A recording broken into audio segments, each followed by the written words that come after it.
One Trelawny woman shares how she and her mother held on literally as Hurricane Melissa tore through their home. From a night of terror to a test of strength, the woman says it was prayer that kept them grounded when the winds tried to lift everything else away. Sandy Williams was in the parish and filed this report. It's not a situation that I would wish even on my worst enemy. Those were the first words from 22-year-old Carecia Graham, her voice trembling after Hurricane Melissa tore through her Trelawny community. It was just so... I'm speechless right about now. Still recovering, still holding on, but you know, glory be to God. Melissa didn't just knock, she blew the door off its hinges.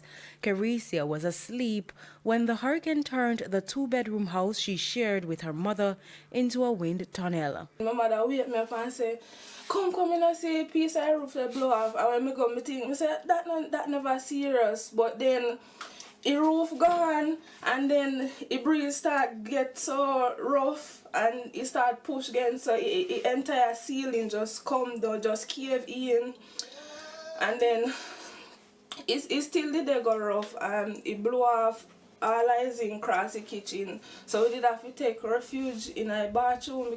The bathroom, usually their quiet corner, became their fortress against the fury. Because we they try to hold the door, it breeze, they blow the door, they push against it, we have to run around, roof leaking.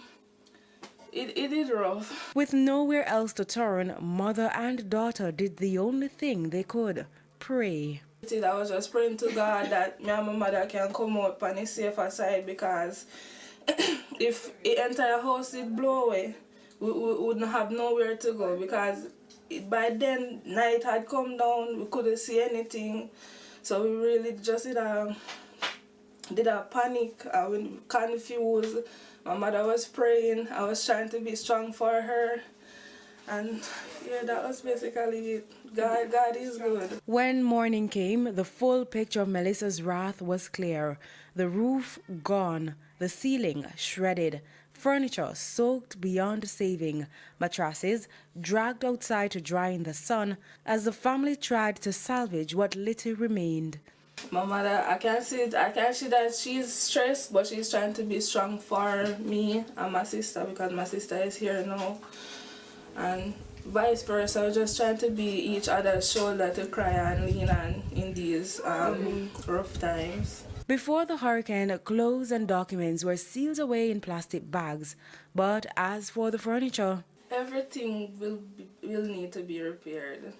The drawers, the water came down, and now they're falling apart.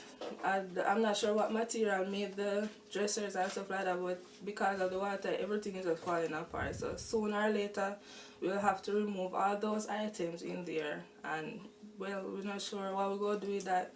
Beds, the bed is soaked. It's in the sun right now. And everything else, most of the furniture here will need to be replaced. in a community where many lost much, the Grahams are grateful that faith held firm where wood and zinc could not. Hurricane Melissa may have ripped through Danieltown, but for Carecia, hope still stands tall, one prayer at a time. Sandy Williams, TVJ News.